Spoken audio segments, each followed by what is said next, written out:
Hello guys, how do you do? It seems like Wargaming is ending the year on a strong note. Almost 2 days ago they added a World of Tanks article on their portals called What's Coming in 2019, which is quite extensive, in which they are promising a lot for 2019. Many of these promises were actually topics that we discussed over 2 years ago when I was invited to the Wargaming Cyprus headquarters, and some were requested by the community and the community contributors as far as 3 years from now. But even though that time is long gone now, and despite the worrying state of World of Tanks currently, I still do not believe that it is too late to turn things around and bring things back up. I need to point out that what they have written in this article, most of it are not finished projects. They're still experimenting, they're still gathering feedback from the community, so a lot of it is still subject to change, so we need to have that in point. With that said, let's get into it and see what we are to expect in World of Tanks for next year. So in the first topic we have premium ammo rebalancing. Besides their intention to rework the whole mechanic, the first thing that comes out of the bat is that they have decided to remove the ability to obtain ammo and consumables for gold currency, which, I mean, it's totally fair, it's okay. I personally can't remember the last time I bought ammunition with real gold unless it was done by mistake. But then they asked the player base to start calling premium ammo or gold ammo as special ammo, on the basis that the current nicknames given are inappropriate. I personally find this slightly comical. As for those that paid attention just a couple days ago in the comment section of the World of Tanks is Dying article, you may remember that I wrote the following while answering to one of your comments.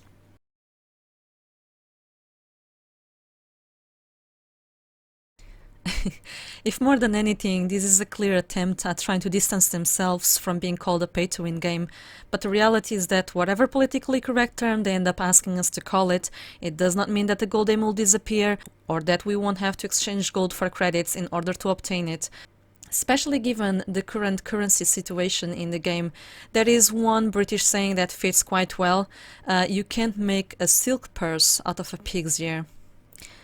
Secondly, the developers have also expressed their desire to lower the usage of gold ammo in-game, and they brought up the current standing in which players choose their ammunition based on each given situation on the battlefield.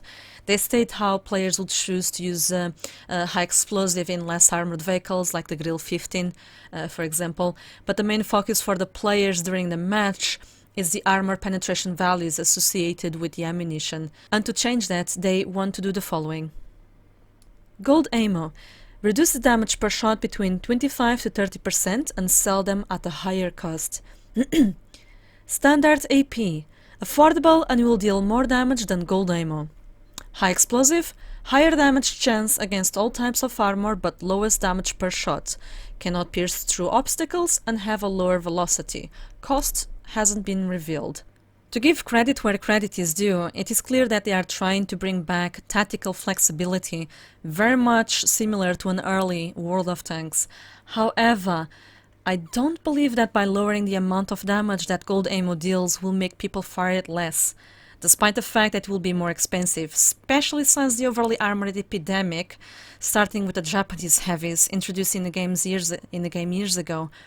More than anything, will just make World of Tanks more pay-to-win than already is, as it will take even more special shells to bring down on well-armored targets. Now, the more experienced players, they may start aiming more cautiously with their vehicles, but I very much doubt that the average Joes and the Steves of World of Tanks will, and quite honestly, this feels very much like a concealed pay-to-win, which I cannot viably support.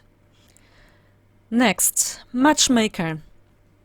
The developers pointed out that since 2010, a lot of changes to the matchmaker were made, like tackling the fail platoons, high amounts of SPGs per battle, and that lastly in 2017 they added the 357-510 system that turned out to be quite controversial. They still defend those changes by affirming that battles became more acceptable. However, it raised further matchmaker issues as this template is more rigid and cannot dynamically and swiftly adapt to the queue's gradual changes.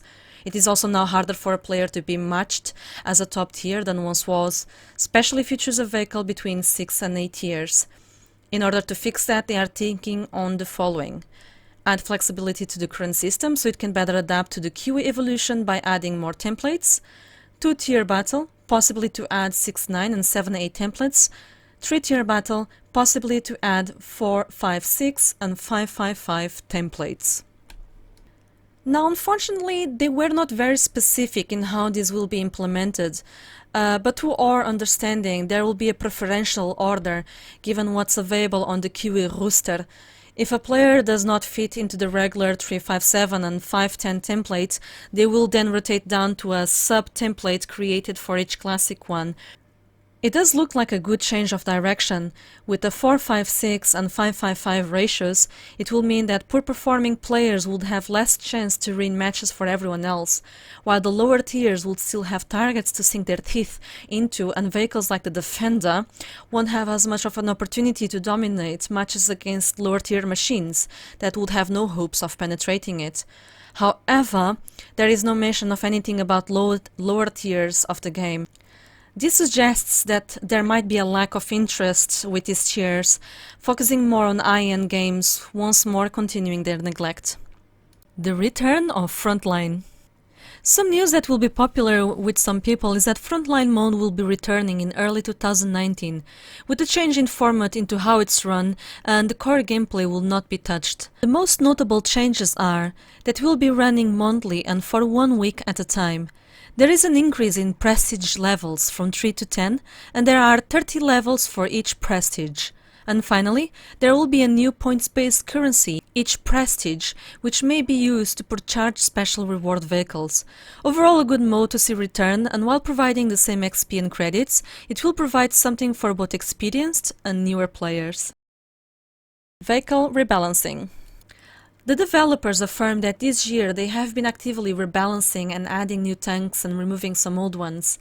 I don't believe you can sincerely call it being actively, given that the patch sizes these days are usually about 1/3 of the size they used to be, and by removing some of the older tanks from the researchable tech tree, like the Death Star and FV215B, it is leaving this policy very much open to interpretation, seeing as the older fanbase still retains access to these tanks, while denying the newer players these capable vehicles. Next year, they are looking to improve the vehicles who will be the most influenced and affected by the possibly coming gold ammo changes, and therefore buff vehicles depending how power-crept or overpowered they are, and they have given us already a list of the following: E100, IS-4, Leopard 1, STB-1, and Kravang? Probably something like that. Lastly, they expressed their interest to look at rebalancing the mid-tiers, but they left it at that. And it's important to note that once more the low tiers are not being mentioned here, leaving again half of the tiers available in this game under neglect, and ignoring the basics of what keeps a multiplayer game like World of Tanks being successful. It is important to cater to a new player base so that they are enticed to become long-term players, just as it's important to give enough content to the long-term players to keep on playing even longer.